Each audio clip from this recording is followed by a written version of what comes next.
கடவுள் வருவது. ஆனால் நம்முடைய இந்து மதத்தில் இப்போ ஒவ்வொரு சிலவாங்க தாயார் இப்போ கண்ணையம்மா கும்பிட்றாங்க.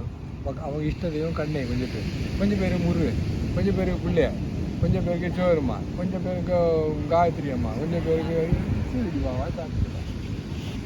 ஆனால் நம்ம உங்கள்கிட்ட கேட்ட முதல் நீங்கள் சொன்னீங்க விளைஞ்ச விட்டு எல்லாரையும் கும்பிட்றது.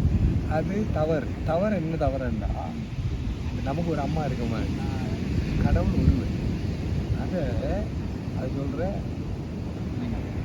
ஒருமையுடன் நினது திருமலரடி நினைக்கின்ற உத்தமர்தம் உறவு வேண்டும். நம்மளோட மனம் இல்லை ஒருவர் நம்ம பிள்ளையார் அடிச்சு சொன்னேன். பிள்ளையாருக்குள்ள எல்லாம் வந்துட்டாங்க இல்லையா, அது மாறி அப்படி இல்லைன்னா என்ன நடக்கும்? ஒரு நாள் வரும், அது நம்மளோட மனதில் ஒருவரை மற மாட்டான். ஏன் தெரியுமா? நீ ஒருவரை மனதில் வச்சு கும்பிடலையே. அப்போ ஆனால் இப்போ நம்மளோட நாயன்மார்கள்லாம் ஓம் நம சிவா அவங்களோட மந்திரம் சிவருமான அவங்களோட இஷ்டது. அவங்க வந்து அவரை கூட்டி போனது அவங்க கையில கொண்டு இருக்கிறது இருக்கு இல்லையோ, அவங்க வேறு வரையும் கும்பிடலை. ஏனென்னா கடவுளோட ஒரு நாமம் அவருக்கு மந்திரம். பிள்ளையாருக்கு ஓம் ஸ்ரீ கணேஷா அவங்கள போட்டு அவர் உருவம் வந்துட்டாரு, அவரை மட்டும் தான் கும்பிடும். அவருக்குள்ள எல்லாரும் வந்துட்டான். கடவுள் வருவதான், கடவுள் வருவதான்.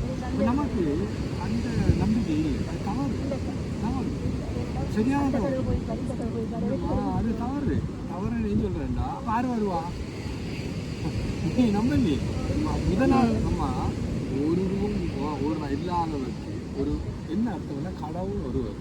அவருக்கு நம்ம எப்படி இருக்கும், உலகம் பேர் உருவம் வித்தியாசம், ஒரு அனுமதியா. ஆனால் அதுக்குள்ள இருக்க உயிர் உண்டு, அதுக்குலாம் இல்லையோ. அது மாதிரி கடவுள் ஒருவர். ஆனால் அவர் அடையிறதுக்கு ஒரு நாமம் ஒரு உருவம் தான் இருக்கும். இப்போ நீங்கள்னா விருந்தோட பிள்ளையார் ஓம் ஸ்ரீ கணேஷாண்டம் இன்றைக்கு மற்ற எல்லாருக்குள்ளே வந்துட்டாங்க. சரியா? ஏனென்னா நீங்கள் பிள்ளையார் கும்பிட்றீங்களோ, அப்போ அந்த நேரமும் நீங்கள் அன்கான்சியஸாக குமாரில் இருந்தால் கூட அவர் வருவார், அவரை கூப்பிடலாம். ஏன்னா மனதில் பதிஞ்சிட்டு பாருங்க. அப்படி இல்லைன்னா ஒருவர் மன மாட்டான். நம்மளோட மன ஒரு குழப்பமே இருக்கும், ஒரு கூப்பிட முடியாது. அவர் என்ன செய்யறது எல்லாருமே ஒரு இஷ்ட தெய்வம் இருக்கும். அவர் மந்திரம் தான் சொல்லுவோம், அவருக்கு தான் தியானம். சரியா? இல்லாட்டி பிரிவன் இல்லைம்மா. ஏன்னா தியானத்துக்கு இல்லை இஷ்ட தெய்வம். அது இஷ்டம்னா எனக்கு விருப்பமா இது திடீர் உடனே சொன்னான். நான் கேள்வி பார்ப்போம் என்ன நான் சிவருமான். நீங்கள் பிள்ளையார கும்பிடு, இவர் யாரை கும்பிடுறோம், நீங்கள் யாரை கும்பிடுறீங்க? பிள்ளை சரியானே. அவர் காமிச்சு ஏதோ முருகனை கும்பிடுறோம், அவர் சிவருமான அவர் கண்ணனை இல்லை. ஆனால் அவங்க தான் கும்பிடுவான். அப்போ என்ன சொல்லுவாங்கடா, பிள்ளையார கும்பிட்டா பிள்ளையார மந்திரம் சொல்லி பிள்ளையார் அவருக்கு சுலோகங்களாக